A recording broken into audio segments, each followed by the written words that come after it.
Such a dick. Well, here we are. I've delayed it as long as I can.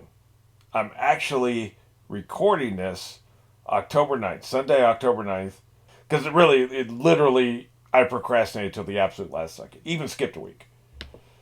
Because, one, I don't want the show to end because I love the show so much. But two, for me, the show ended when it stopped being a prequel, which I never would have believed. I was always more excited about the flash forwards. You'll remember if you go back to my original reactions. I was more excited about the flash forwards. I would wait an entire season, and yes, I would enjoy it. But then my favorite part of each season was that first 10 minutes of the season when we got the flash forwards. I was always so obsessed with the flash forwards. But somewhere along the way, I fell in love with the show as its own thing. And I fell in love with the adventures of Mike and Gus, and Kim. And it's just, once we got past those and it's just Saul in the future, I just am not as invested. That's the biggest thing. I've come around to this. I don't think it was the writing. And I don't think it was a choice. Even though I don't like the choice, I don't like that they made him break bad, in the future. I would like to have seen a redemption arc for him. That's not what they wanted to do. That's their choice, whatever. It's their show. It's not my show. This ain't Burger King. They don't do it my way. They do it their way. So fine, I understand that. But I think the biggest issue is something they can't control, which eventually we had to go to the future. Eventually we had to pass the series Breaking Bad. That's just in the DNA. So that's what the show is. They established that at the very beginning when they showed the first flash forward in season 1. So for me, once we got past the Breaking Bad and we got into the future, I miss all the other characters. So I think that's one of the big deals. And so I don't think I'm going to enjoy this finale. I don't like the choices he made. I don't like the fact that he's apparently got to get his comeuppance. Vince Gilligan, you absolutely have to punish the protagonist. And I don't like that we don't get to see it. Maybe we'll get to see Kim. Probably will get to see Kim. We're not going to see the rest of them because they're dead. So that's the biggest reason I've been putting this off. But I wanted to address a couple of things. That's why I'm doing a separate video. And as you'll notice from the title, like what the hell is the title talking about? I'm actually going to react to just the Saul portions of the very first episode Saul appeared in, called Better Call Saul. I think it was episode 7 of season 2. I just recorded the Saul portions. It's about 18 minutes long. And so, and the purpose of this is, there's 2 questions I want to address in this video. I'm going to address the first one now, and then I'll address the second one by watching Better Call Saul, the Breaking Bad episode. But the first thing I want to address is, does Saul deserve, quote unquote, deserve punishment? And we've been having some very interesting comments, we've been having some very interesting conversation in the comments. People brought up some good points. Talking about, some people, just talk about what he's done. And so people brought up the fact that he had Huel pickpocket Jesse, the poison, the ricin. But Saul did not poison the kid. It's been established. Vince Gilligan has said in interviews that Walt is the one who poisoned the kid. That Walt had an opportunity, went to the house. I've seen videos and articles talking about what the timeline, how that would possibly work. He went into the house, and because he did see the kid there at the house when he visited. And Jesse took him back out in the yard, and then the Gus's people jumped him. So he saw the kid. He knew the kid was there. He knew where the kid's house was. And apparently what Walt did was he went there sometime at some point and, put it in like the kid's snacks or something like that. I don't remember now. I guess I probably should have researched it. I did read an article a couple years ago about this. And I saw that Vince Gilligan said that it was Walt. It was not Saul. So I do believe the show should stand on their own, death of the author and all that, but this is a particular point that is up for debate, and the showrunner has weighed in, so that's what's happened. Also, even if he had, the other question I don't know is, would Lily of the Valley have killed the kid? And my understanding from the show was it would not have killed the kid. It would just make him sick. Ricin, of course, would kill the kid. And they were worried about the kid dying because they thought it was Ricin. They didn't know he was Lily of the Valley. Now, I could be misremembering, and there could be, because I remember when the doctor came and told him that it was Lily of the Valley, and these berries are around, and this is probably what happened to him. I can't remember if they actually said it could have killed him, but my understanding was it couldn't have. So, which is why, yes, what Walt did was awful. He made a kid sick, but he didn't potentially kill a kid. He didn't risk the kid's life, by my understanding. So either way, Saul's hands are clean there. He took the ricin off Jesse. Walt would have done this anyway. You know, he would have found some other way to do this, and he was. I mean, it was Walt's doing for the kid. So I just don't. I don't put that. That doesn't land on Saul as far as I'm concerned. He was scared of Walt at this point. You know, and he's kind of between a rock and a hard place. He's doing what he's got to do. He's not just doing this for money at this point. Like, he's in so deep, he feared for his life, and we saw that in the very next episode, the first episode of season 5. We saw that Walt intimidated him. We also saw he wanted out of it. And as a matter of fact, he got upset when he found out it was about poisoning a kid. Again, I don't remember specifically, but I think that's why he told Walt, I'm done, was because he found out that Walt tried to poison a kid. As a matter of fact, you know what? This is my last video on the subject. I'm actually going to go watch that particular scene again right now. Because I want to be sure on a couple of these things I'm debating. You know, if we're going to talk about it, let's talk about it with the actual evidence. Okay, so I just watched the scene where Jesse tells Walt what actually happened. It wasn't ricin. And all he said was, they said it was a flower called Lily of the Valley. It's got berries that taste sweet, and kids sometimes eat them and end up poisoning themselves. So on this show, they don't actually say whether it would kill you or not. They say poison themselves. So I guess it is kind of more up in the air than I thought. I thought it would make you sick but not deadly, but this is ambiguous. So fair enough if you want to say that like Walt just, put the kid's life in jeopardy, you can make a case with just what's on the screen, what they said on the screen. So fair enough. But I still don't believe Saul was the one that gave it to the kid. Now let's go to the next episode. I'm going to watch that scene in the first episode of season 5 and just see what they say there.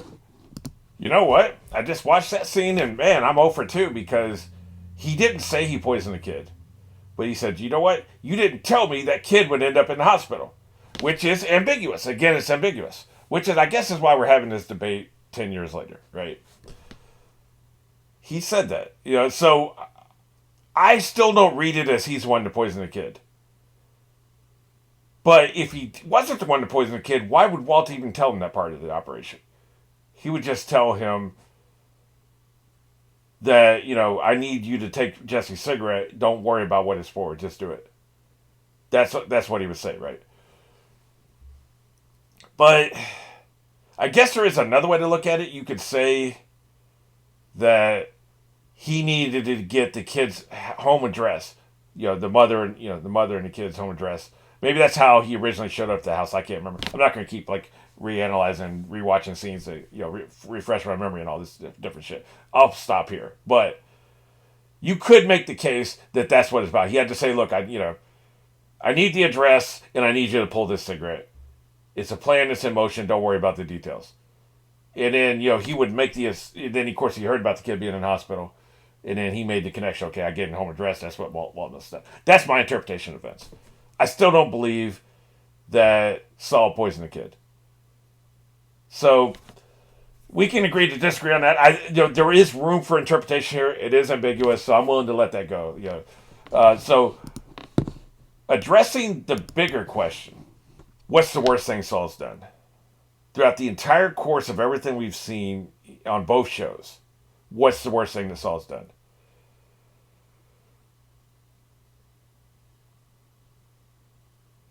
Probably getting Lalo back on the streets because he knows how dangerous that person is.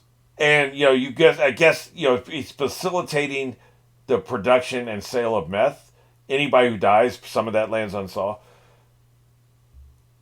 If you're a participant in that kind of an operation, I don't know how many people die of meth meth overdose a year. It's probably a lot.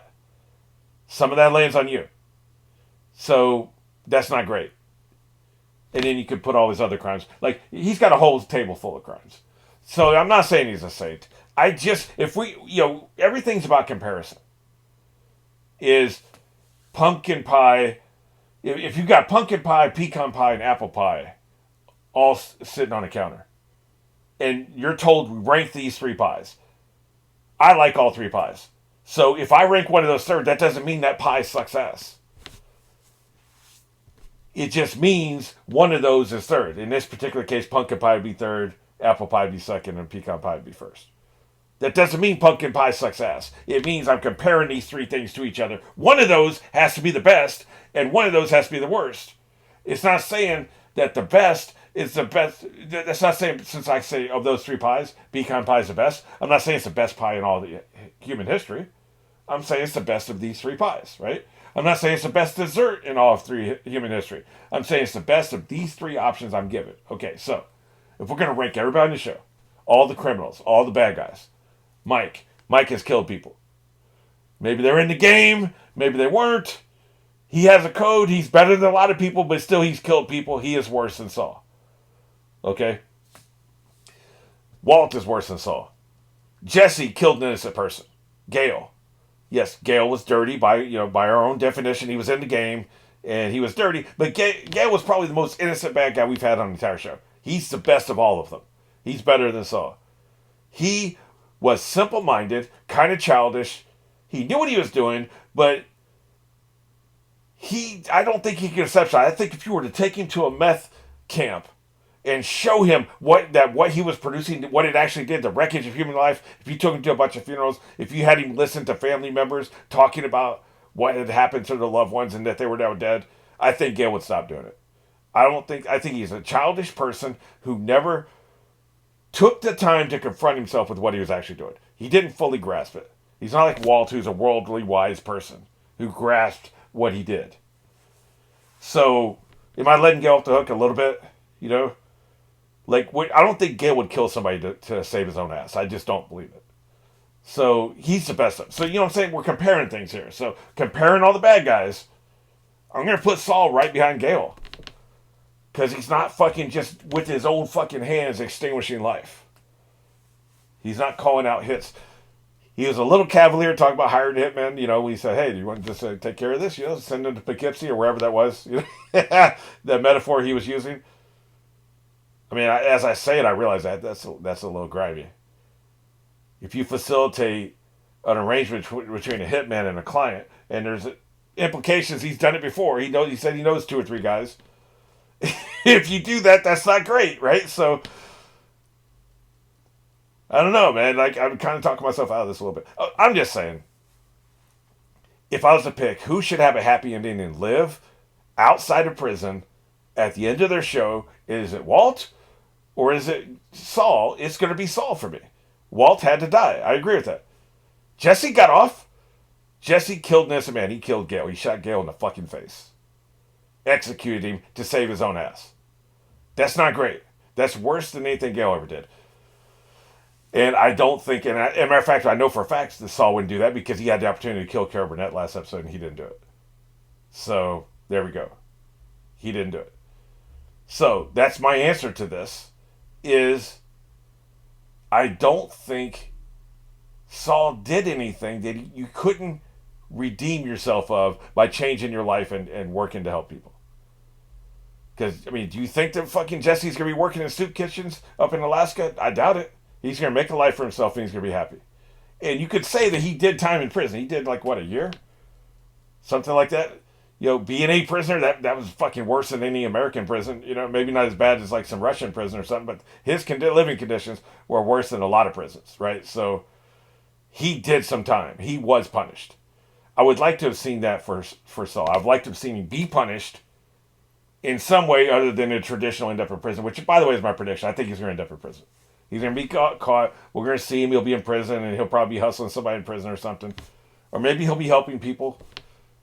Whatever. But, that's how they're going to do it. And that's just a little easy. It's a little, by the numbers for a show this brilliant. From content creators this brilliant. Vince Gilligan and the other guy, the guy who basically ran this show. These are brilliant fucking people. And maybe that's the standard I'm holding up to. They're so fucking smart. They're so good at what they do. We should be expecting a Picasso of an ending. And maybe it will be. I'm not trying to prejudge it. Speaking of prejudge, this exercise I'm now going to do is I'm going to watch, I told you, every Saul scene in the very first episode of Breaking Bad he was in, Better Call Saul. And the purpose of this is, I want you to, this is the other debate we've had. Is it a retcon that he's rich? That he had this massive mansion? I believe it is. I'm going to try to have an open mind as I watch this. I want you to watch this and tell me if you were watching this for the first time. When you watched this for the first time, did you see a man you thought was worth millions of dollars who had a $5 million mansion? Did that enter your brain? Or did you think he probably lived in a trailer somewhere on a Kmart parking lot? He looked and acted like somebody who was desperate for money. I mean, I think it's a retcon. I don't think it's a bad retcon. I think they had to have this driving force of the series, the Sandpiper thing, and they had to do something with that before the end of the series. So he gets the money. So I don't think it's a massive retcon, but nobody who watched this first episode thought this character is a millionaire.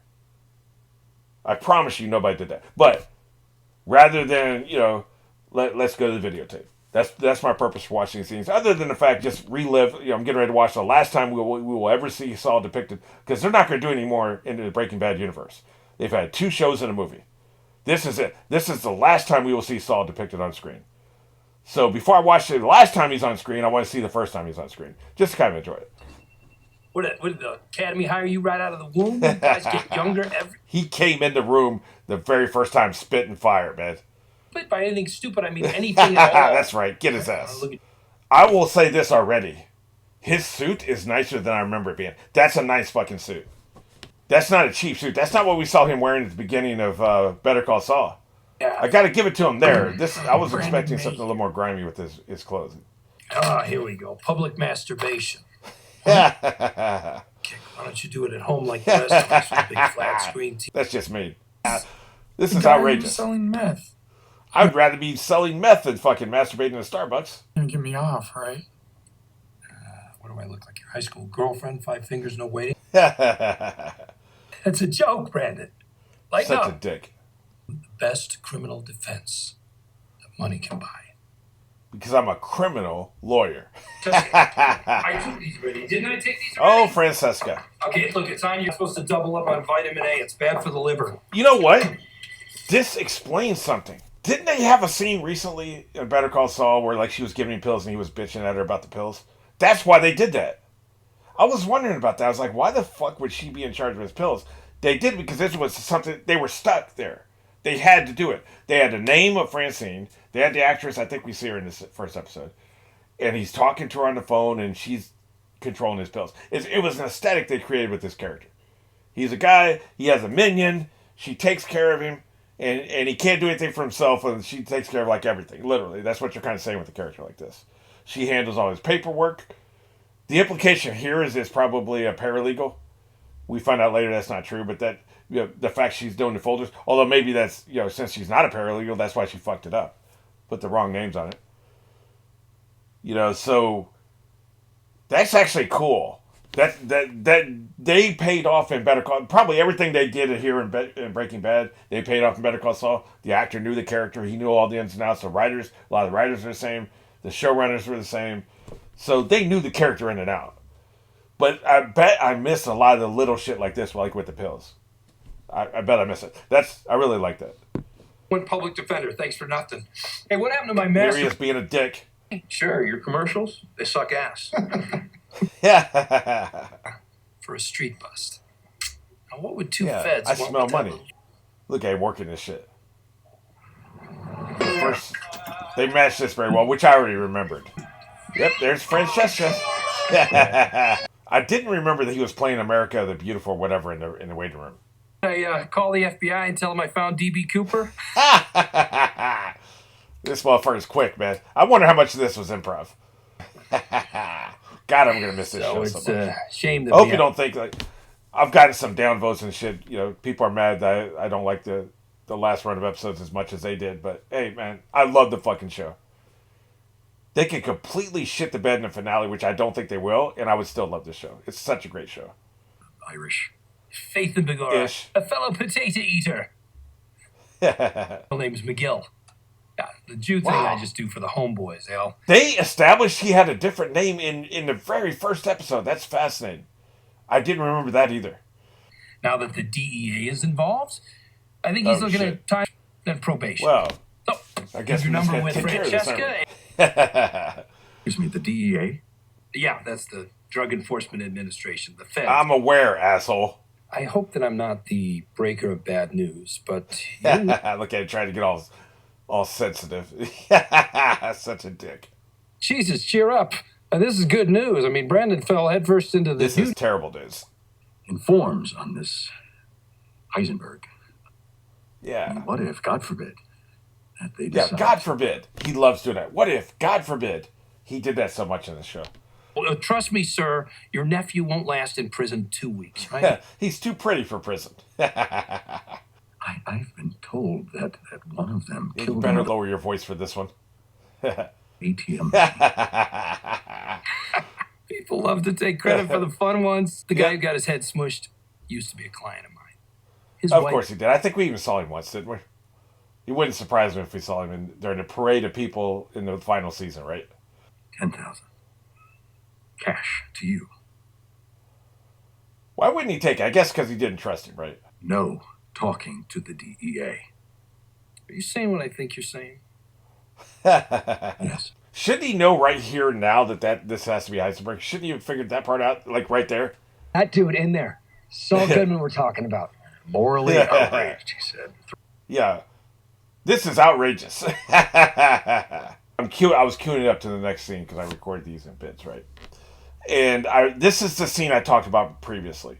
The one thing that doesn't really add up in what we see in all of Better Call Saul, and this is probably just one of these things, it's like what they call early installment weirdness. Because we don't really see Saul like this with women after this.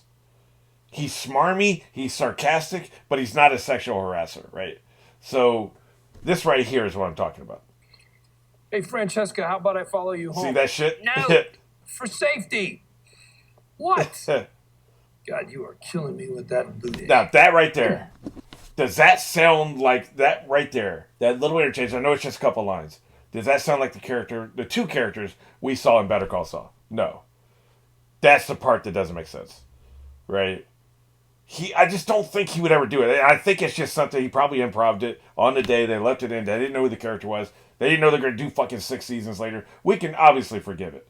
But that just doesn't, that's the only thing, really.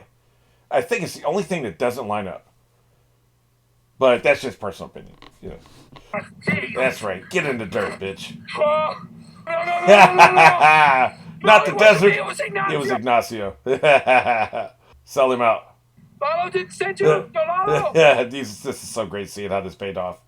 He did mention, like I mentioned in the Better Call Saul, he did mention Ignacio and he mentioned Lalo. I love that they paid that off. I heard Vince didn't want to pay that off, but they ended up doing it, right? That's in regards to what's his name? Badger.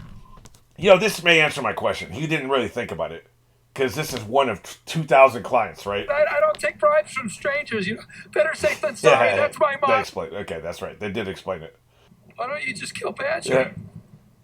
Now, see, is this him advocating, or is he just wondering why?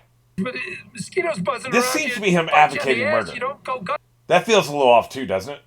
He's gonna sing like Celine Dion, Yeah. regardless of what you do to Yeah, me. which means we're going to put you face first in this fucking grave, bitch.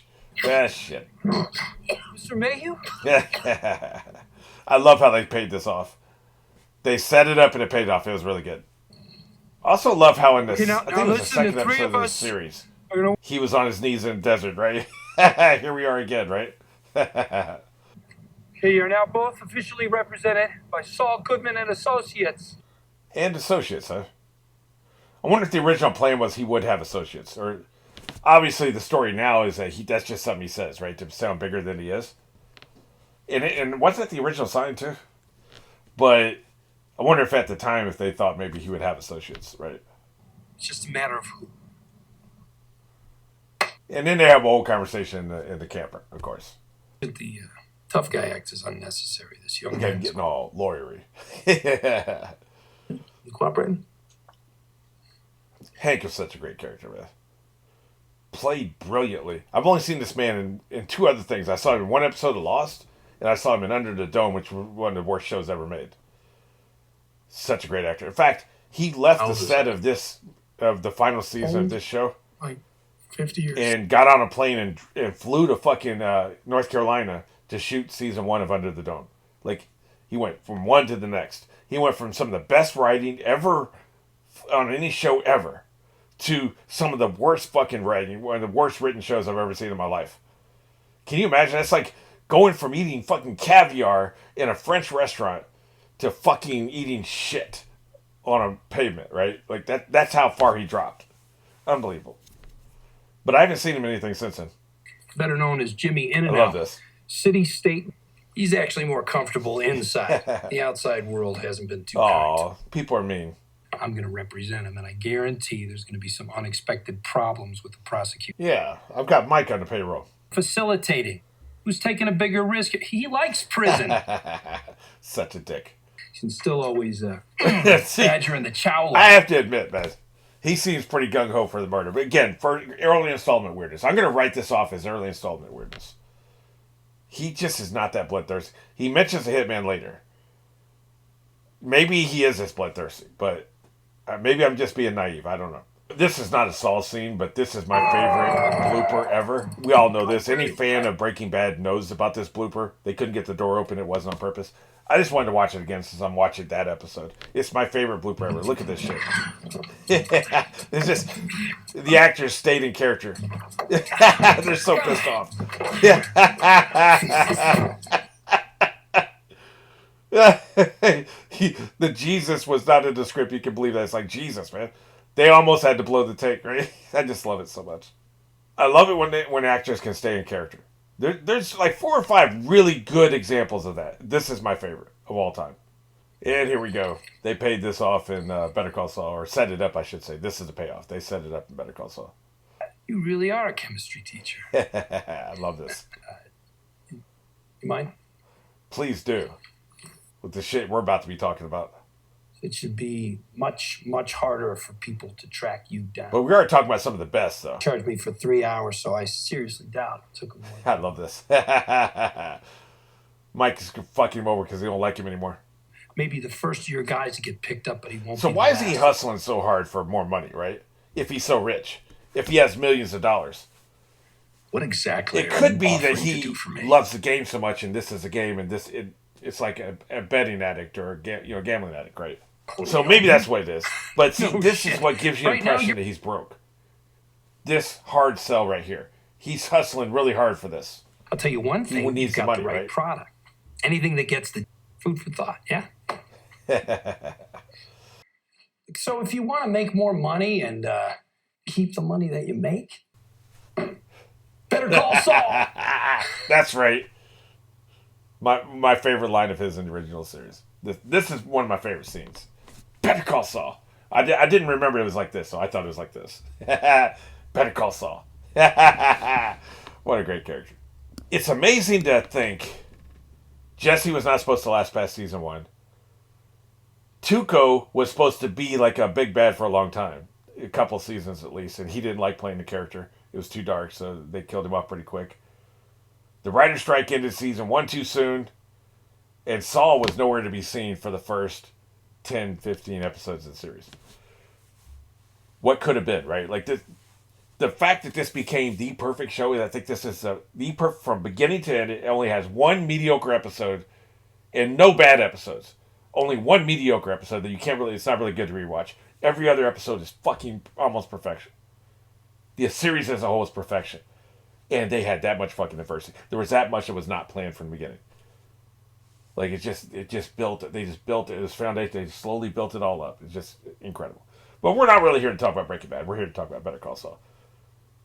Now, having watched that first episode, as I just did, you don't get the sense this is a person who's a millionaire. You don't get the sense he has a $5 million mansion. You just don't get the sense. You get the sense that he makes a lot of money and probably spends a lot of money, kind of like con men. You know, ironic considering like what we know about him now. But con men make a lot of money and then they spend a lot of money. Then they got to make a lot more money. They're always broke even though they make a lot of money, right? That kind of thing. That's what he came across as.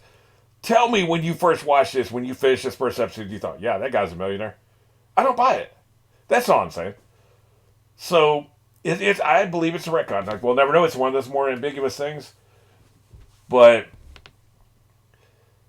I feel like I have as many questions as I did when I started this little investigative trail I did. But this was a lot of fun. This is a great way to set up the last episode ever. So, As I said, that's coming tomorrow. But I'm getting ready to go watch it now.